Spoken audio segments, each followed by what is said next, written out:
Good morning and welcome to Random Thoughts with Proteus Courier. Today we are getting out. Had a long day yesterday, so I got a little bit of a late start this morning. Of course, I was spending time with my family and wife, so got to do that from time to time. Otherwise, what's the point of all this, right?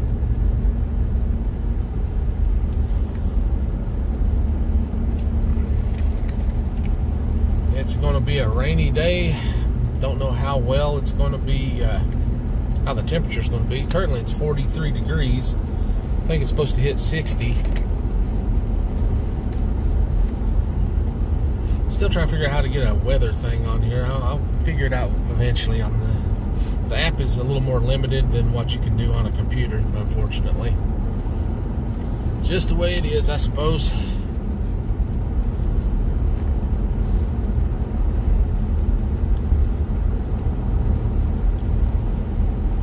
It's going to be rain. Well, it's currently rainy. There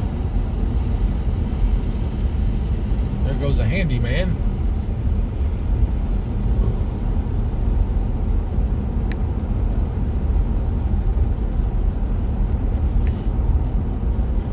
He's out early on a Sunday morning. Not much going on as far as events in the world that I'm aware of. I haven't really been looking that much. I've been sleeping.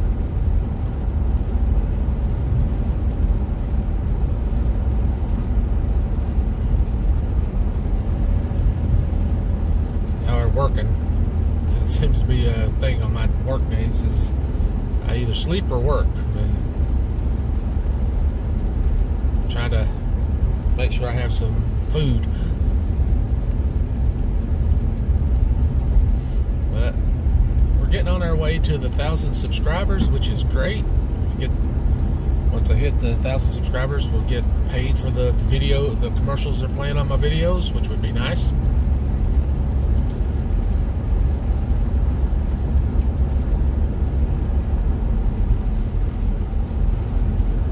I mean, if I'm going to be fronting they're going to play the commercial.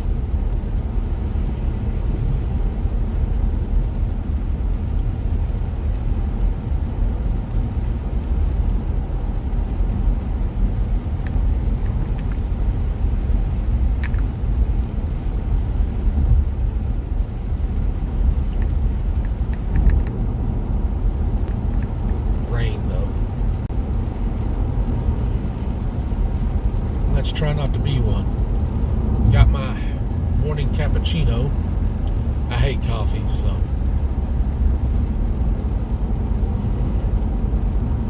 I mixed it with dark chocolate, so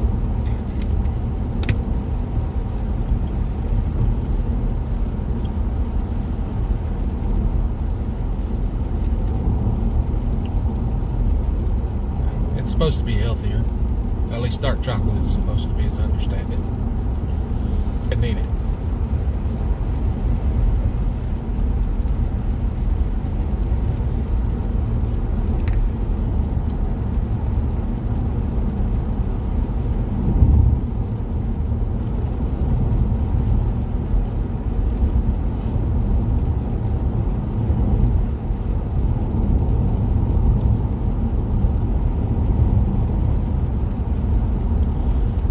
I've noticed about doing the other apps, Grubhub and all that, the restaurant apps, you don't get regular customers very often. Excuse me. Which is good, I guess. You don't get used to the same people.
The connection is hit and miss today, apparently.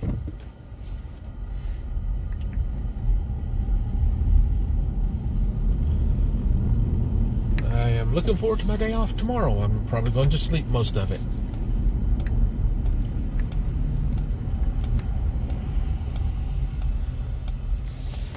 I think I've earned it.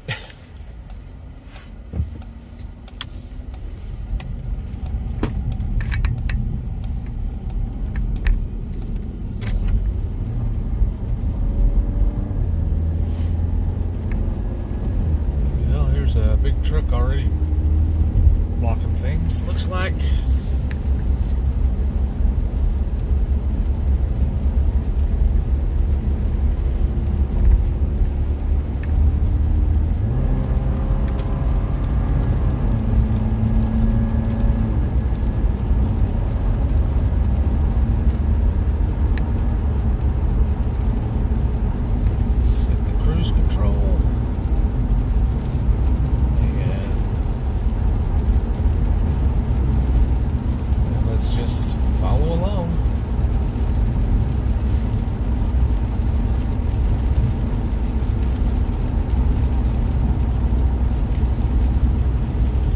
Nice to get up here and have some of these charging that much, though. That's a shame.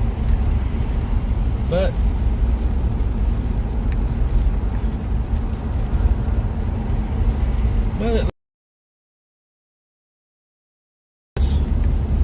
it might not rain all day if it's clears up, which it might. I can use them then.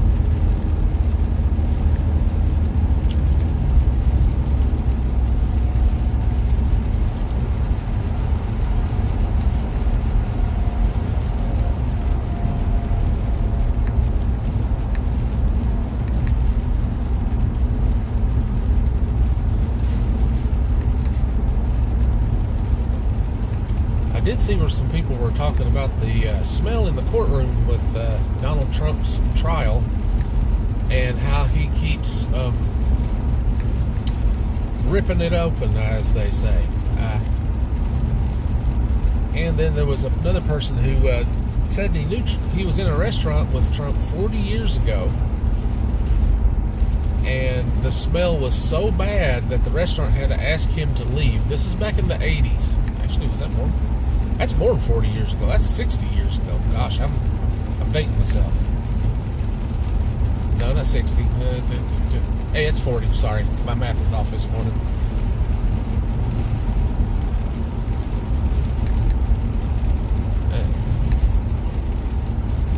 No, yeah, my math is definitely off this morning. But anyway, they said that the smell was so bad that they had to go and ask him to leave. Now, I have a theory on that, and this is just from what he said himself and what everybody else has said, and the times that they say these incidents occur is when he's in public, in a public place where he can't go. Now, Trump himself says he's a germaphobe, said he's scared of germs, which means he would be scared to death to go to a public restroom, which, in his defense, there is a whole bunch of people that are afraid to use public restrooms. He is not alone in that. But I don't think very many people would take the route of wearing a diaper to avoid going to a public restroom.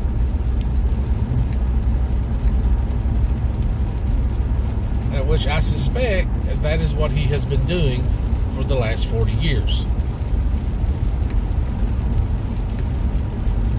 The man would rather sit in his own filth than use a public toilet.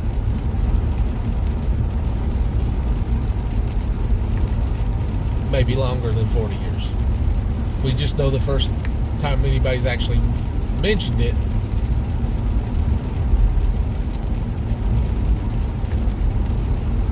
It seems like Trump is under the impression that his shit don't stink.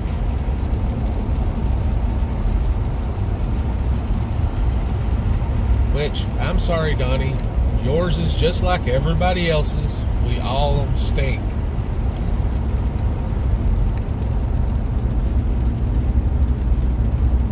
course, that would align with his kind of self-importance and aggrandizement. He's not a good person. He never was.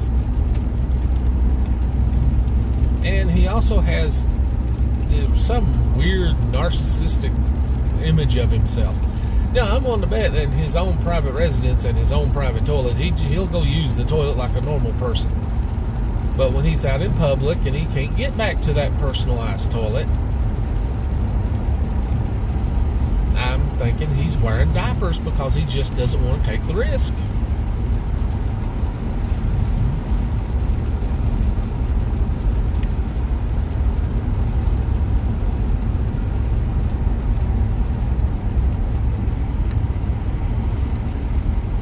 Which is unfortunate for his lawyers, who have to sit next to him.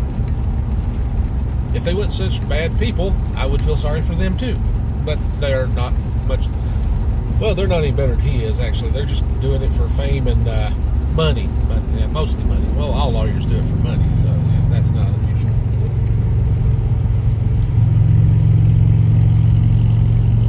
But front. Which is a good idea, considering he won't pay he has a bad history of not paying his lawyers.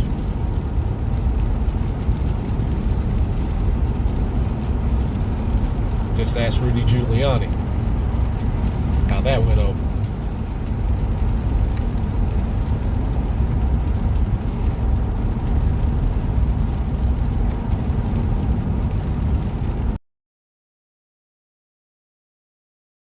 Rudy is having a hard time. I saw some stuff on him. The two women that won that, I think, what was $140 million lawsuit against him, are not likely to get that money, or at least most of it. They'll get a chunk. Apparently, Giuliani has pretty much blown through every bit of money he's ever had, apparently.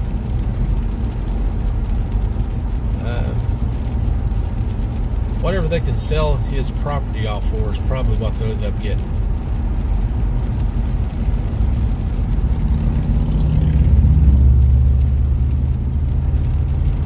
And he's totally ruined his reputation and place in history.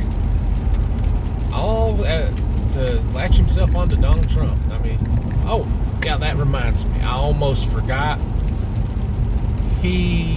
Trump and the RNC is now doing their best to sabotage the Republican Party, apparently. I swear, there's times I think Trump might be a Democrat plant.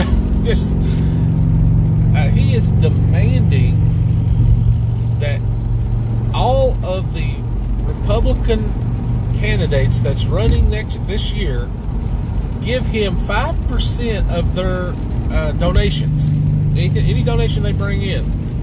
He wants 5% of it. He wants 5% a cut. Or more if they feel like giving it.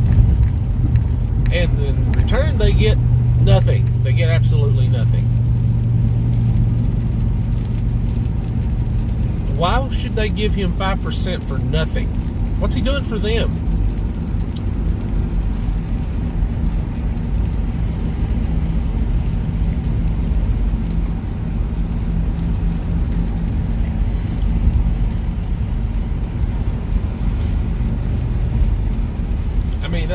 The reason that you give to the Republican National Committee, even as a Republican candidate, is that money is supposed to be helped get Republicans into office. But they're saying they're not going to do that. They're saying that we're going to use this money for whatever we want, which is basically we're going to try to get Trump into office, and we don't care what happens to the rest of you.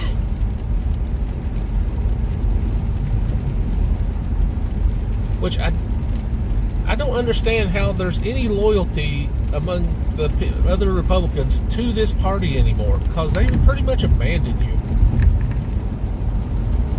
I mean, I know I'm being a little more political today. I've been trying to jump back and forth on that, but this is something that it confuses me to no end, that you support a party that does not support you, and I'm not talking about the voters at this point, I'm talking about the other Republican politicians. The party has even abandoned them now. They abandoned the voters a long time ago. But now they've even abandoned the politicians. They used to at least take care of those guys.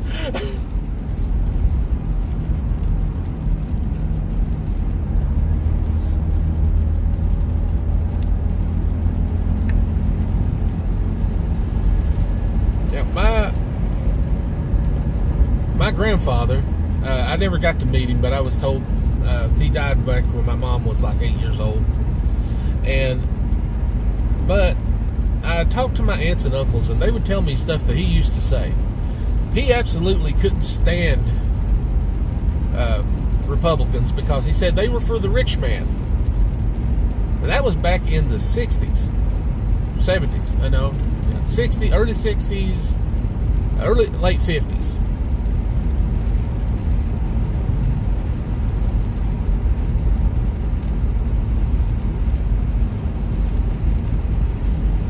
Said he made a mistake in voting for a Republican once. He would never do it again because he voted the bread right out of my mouth. Because I don't know which Republican was in office at the time, because like I said, I wasn't born yet. But apparently there was a Republican politician he voted for that did something that with a policy that affected my grandfather's ability to work and make money, and took food away from my family.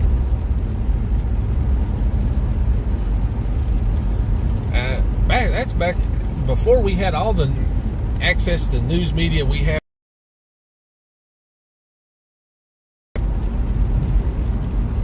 And when he realized what he'd done, he never voted for another Republican, according to my aunts and uncles.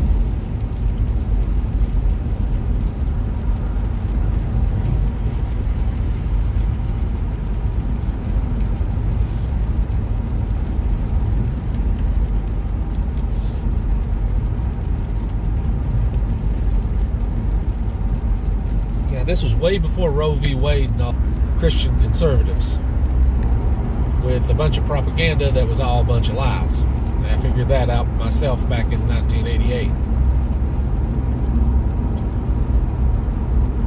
When I turned 16, I started actually paying attention to what was going on, and I realized what they were doing.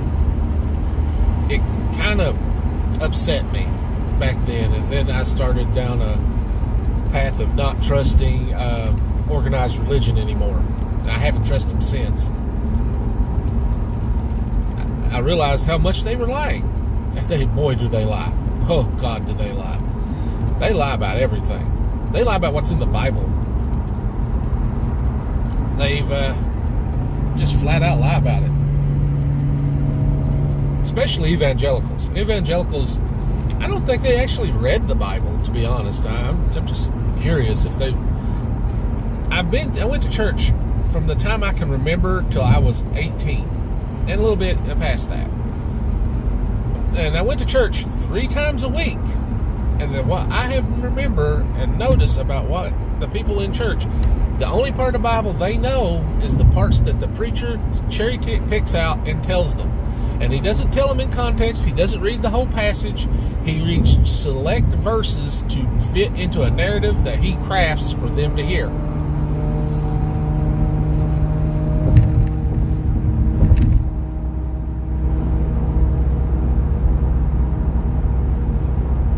Oh, in some cases, he doesn't even read the whole verse, just a part of the verse that fits what he wants to convey. Which, in and of itself, is extremely deceptive. And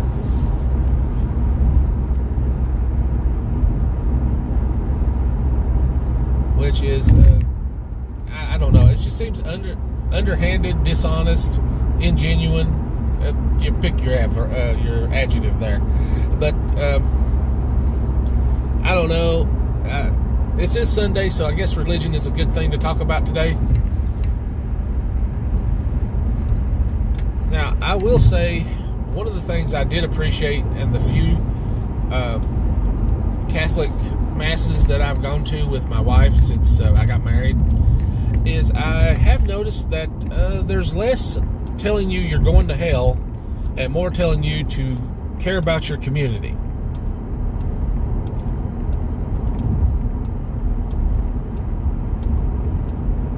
Now, I do appreciate that change of messaging. I mean, that I think is a more admirable message. Actually, I think that's the message Jesus actually wanted to be pushed out. Not this, you have to hate all these people, and for some reason that seems to be what evangelical religion has become, is just a religion of pure hate. They hate everybody. I don't know why. I don't know. It just doesn't rub me right, and I had to walk away. I just couldn't be that. I couldn't be part of that.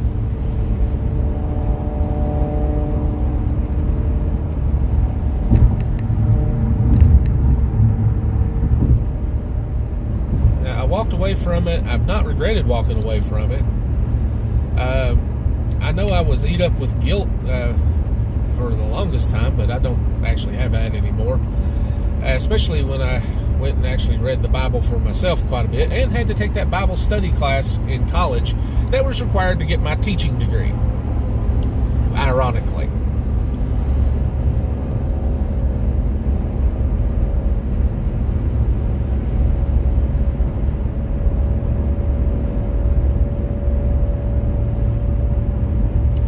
And in this Bible study class, which was taught not by some liberal college professor, it was the wife of the preacher of the church I was currently kind of going to.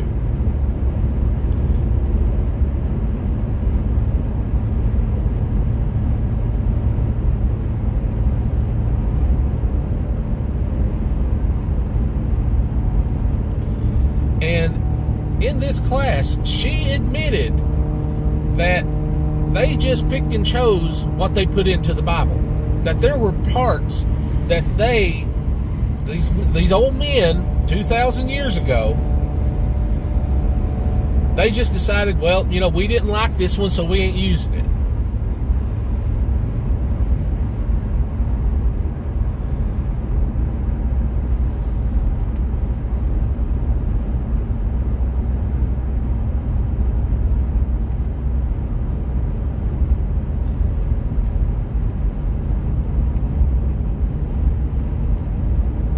I'm not sure why they required it, but it was required for me to get my degree. I couldn't graduate without it, so I had to take the class.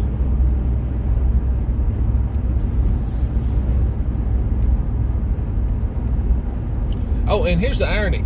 The college got shut down for committing fraud, which is why my student loans got forgiven, because they were lying about their job placement numbers to get people to take out giant student loans.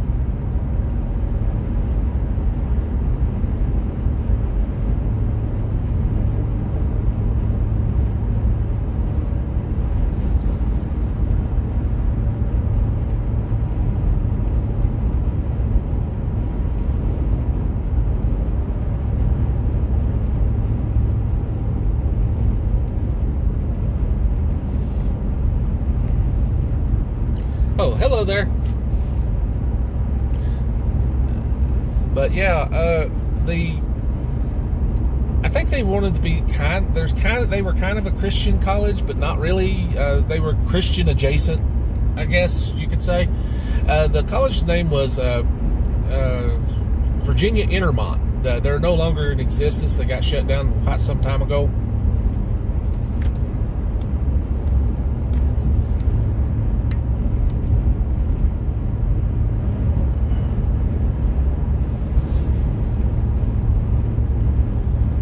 Yeah, it was not easy to get that degree. I had to I was taking night classes, working full-time as a technician for school board. It was rough at the time. I was very tired. I would work 9 hours during the day, and then I would go to class for 4 hours at night, 5 to 6 days a week. They even had classes on Saturdays.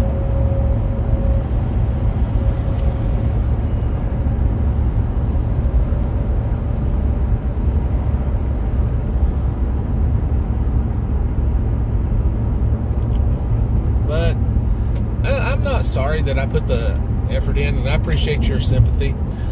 But I'm not sorry that I did it. I am proud that I put that much work in and earned my degree. But the student loan thing was a complete scam. I paid that loan religiously for 10 years. And the agreement, because I was going into education and public service, it was supposed to be forgiven at that point. That's in the contract. They refused to forgive it because the person who was in the administration at the time the 10-year mark come along was let's see, what's her name? DeVos. Nancy DeVos, I think her name was, Betsy DeVos. Betsy DeVos. And she was in charge of the Department of Education, and she absolutely refused to forgive people's student loans.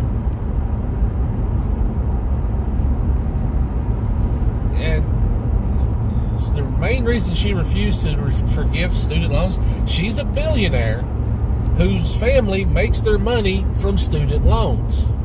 So she doesn't want to forgive any of that. She didn't want to. She refused.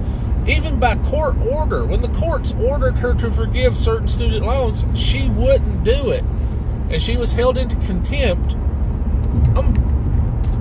And by the way, she's held into contempt of court for refusing to do what the order,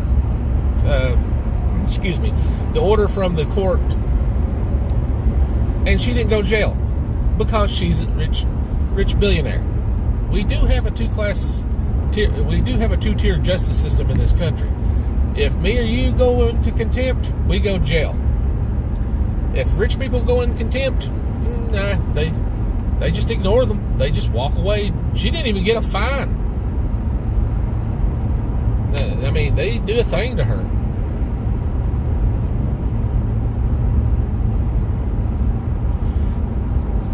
Well, and I have to say, last year I got a pleasant surprise around Christmas. I went to check on my student loans to start setting up the payment thing, and they were gone. Biden had forgiven them.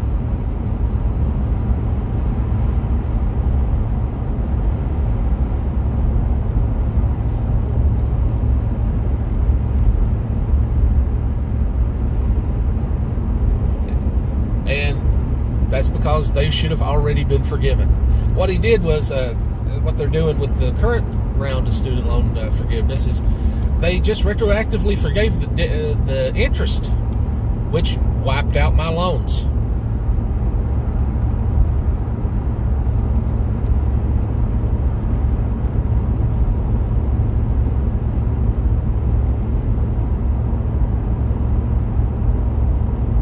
So, which if you take out the interest on, well, there's a cop sitting over there. If you take out the interest on a lot of the student loans and you make it retroactive, a big chunk of the people's student loans will be forgiven. And what people don't understand, they keep saying, oh, well, who's paying for that? Nobody. Nobody's paying for that because these people paid back their loans. Anybody that's had a student loan more than 10 years has already paid back the amount that was borrowed. So it's not new money being taken from and put in. Interest is an illusion. It's not a real thing. It's not existing money that's being taken from somebody.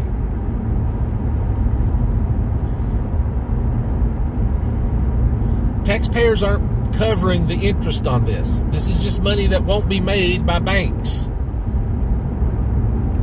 We don't have to go and pay that interest that would have accrued. Yeah. That was accrued or will be accrued, will be a better way to put it. So it's not like any tax dollars, more new tax dollars are going to go into paying off these student loans. It's not how it works. Anybody tries to gaslight that and tries to tell you that, oh, it's coming out of your paycheck. No, it's not. That's not how that works at all.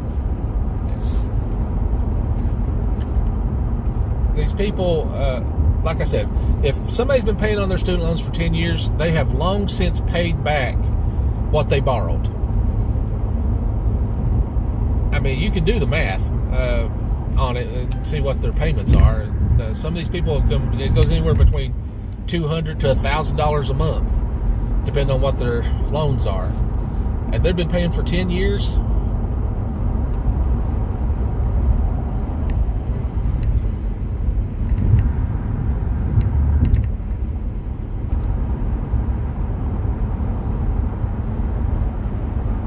Yeah, the principal has long been since paid back. So the principal is the part the taxpayer has put forward. Once the principal's paid back, the taxpayer is paid back. The interest is all just goes straight to the bank. That's how that works. That's honestly how it works.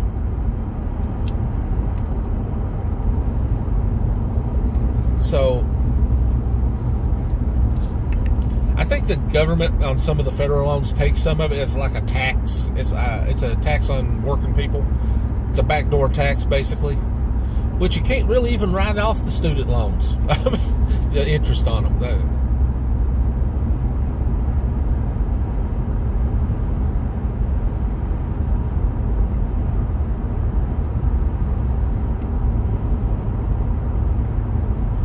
You can write off a yacht or a private jet, but you can't write off your student loan. Why not? Why shouldn't you be able to write that off? That should be, matter of fact, any amount you pay on that should be counted as a tax.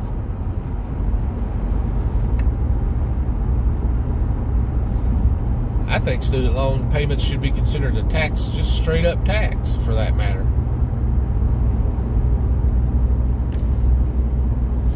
Same as if you're paying any tax. The same as you're paying income tax.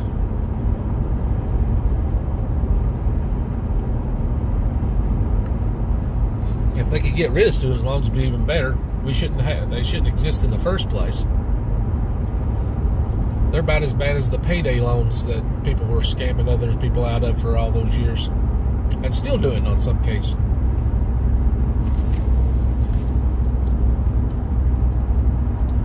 But we don't have enough people in Congress willing to do anything about it. They're too busy lining their own pockets, most of them. Unfortunately, there's way too many of them. They're not the majority, but there are enough of them in there to cause a problem.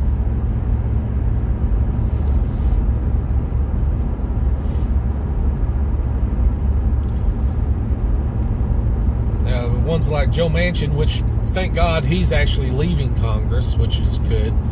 He'll be replaced with another Republican. I know he runs as a Democrat, but his policies are all Republican. I mean, straight up.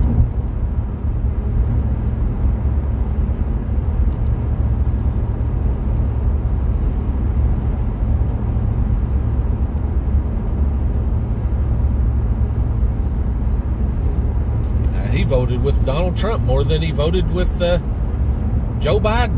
I mean, apparently we know where his loyalties lie. It's not with the Democrat Party. I don't know why he even runs as a Democrat, to be honest.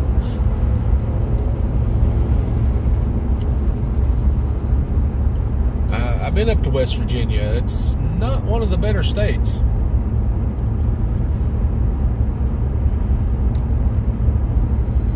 It's an odd state. I'll give them that. They're different.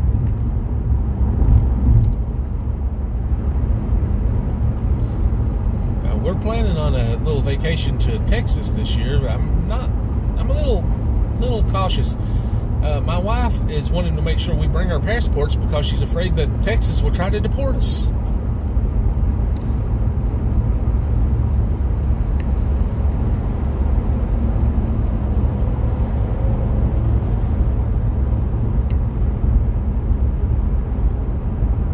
And she ain't wrong to have that concern.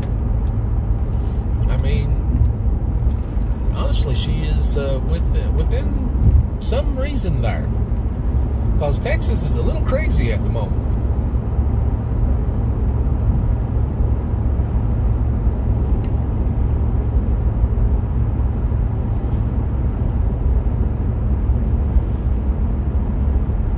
But Dallas shouldn't be too bad, I don't think.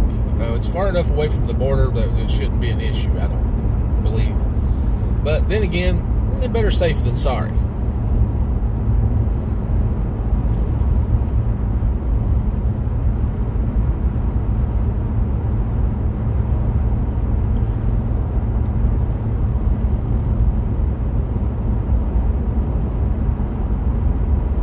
She's a little concerned about going there because of my daughter's little boyfriend that's there, and they want to meet up.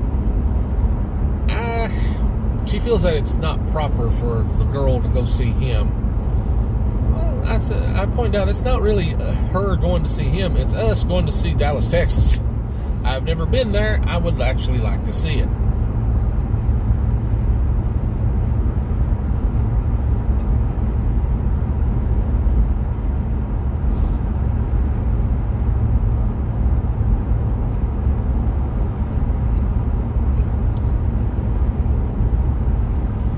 Never been to Texas. I am curious about the state. Would like to, because I've heard, there's some good parts of Texas, and I heard Dallas is actually one of the better ones, and there's some really bad parts of Texas. But then Texas is extremely huge, so excuse me. Personally, I think it's so big they could, as far as territory, they could probably split that into 2 different states at the very least. Maybe split into 3. Probably better off if we did. Excuse me.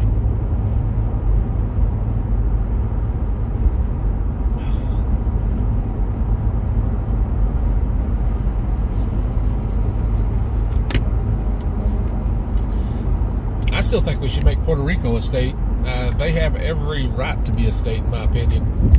As a matter of fact, they should have been a state a long time ago. I don't know what in the world everybody's holding that up for. Let them be a state. Let them have the votes and representation. If they'd been a state when that hurricane hit them back in, was it 2018? Or was it 2017? I know it's one of those. They would be treated better. They would have got more help. They wouldn't have as much problems as they're having. Their infrastructure could be built up a lot faster and easier. But because they're a territory, they're not treated very well, and that's not right. And these are American citizens, and they should also have a right to vote for an American president. But they can't because they're a territory and not a state. I think we should change that law too. We can put an amendment in. I mean, we're not doing new territories anytime in the near future, I don't think, but let somebody find some land somewhere that nobody's claiming. But if there's a new American territory, they should have a right to vote for president. I'm sorry, it's just not right for some people to not be able to vote and be an American citizen.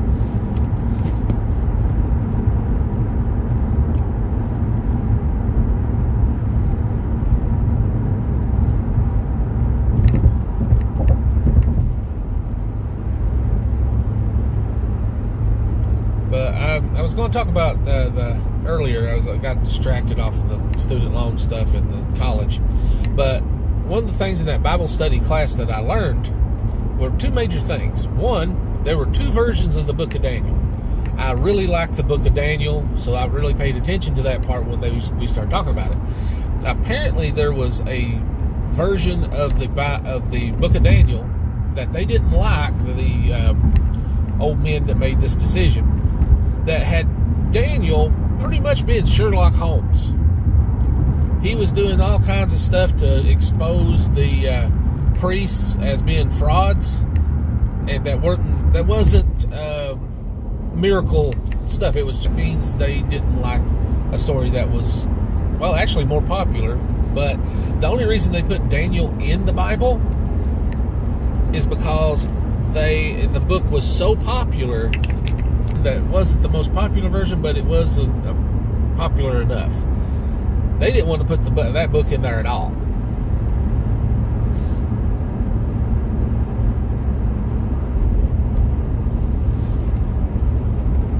And then I found out the other book that I also liked to read a lot back when I was younger, Revelations. There was another book they liked better than Revelations, so they just didn't like the ending, so they completely cut it out. There was another book they wanted to use instead of Revelations. It was a book that they gave a detailed description of all the different levels of hell and punishments you got for each type of sin. Similar to Dante's Inferno.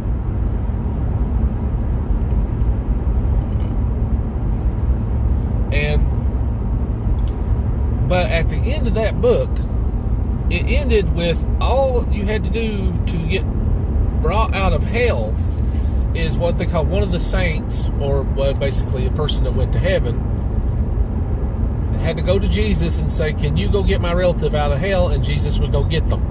That's it. Jesus could pull people out of hell, and Jesus was pulling.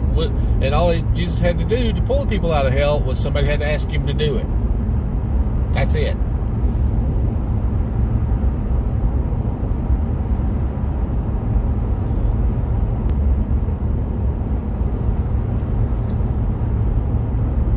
Which kind of goes against the whole, Jesus and God have infinite power, can do anything, but they can't get you out of hell once you're there.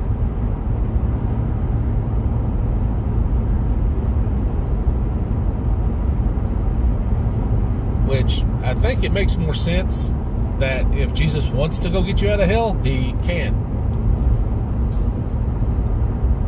And at least with them having a thing where somebody just asks him to do it and he'll go, okay. Why he just doesn't do it on his own, I don't know. But still, at least that was an option.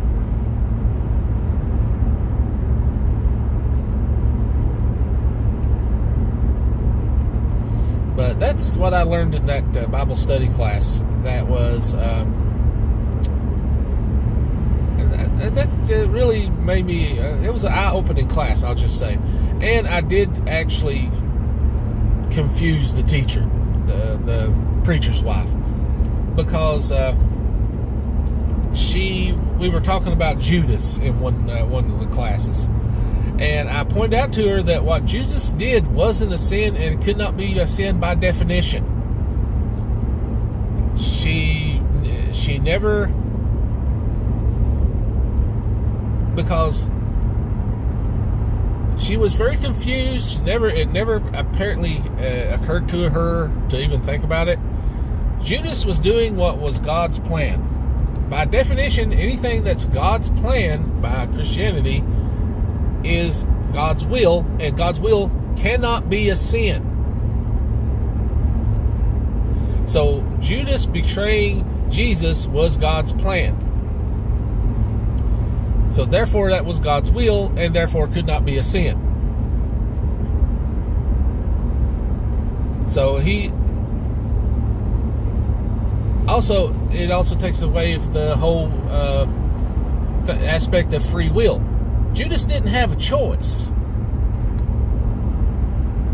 He was not given a choice in the matter at all. He had to do it. He was born and created to do that one thing, according to the story.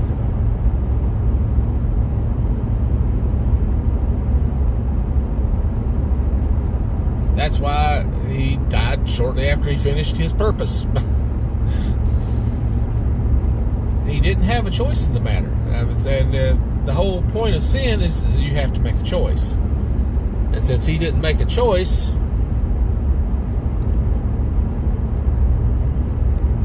and since it wasn't a choice, there's that can't be sin. That's just not how that works, or at least that's how it's not supposed to work anyway.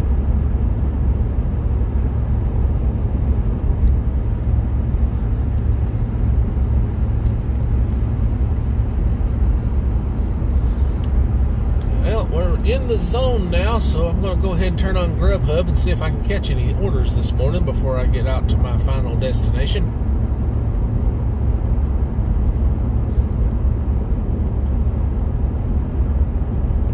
I do appreciate everybody watching with me. I'm almost to the first exit off the interstate, and we've been running for almost an hour. Wow, I've rambled quite a bit this morning.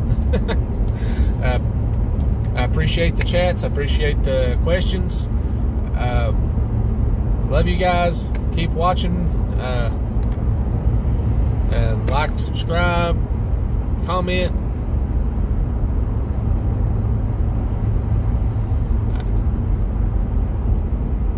I'll have to work on that one. I think I haven't. This is the one that they give on here. I'll have to edit it a little bit.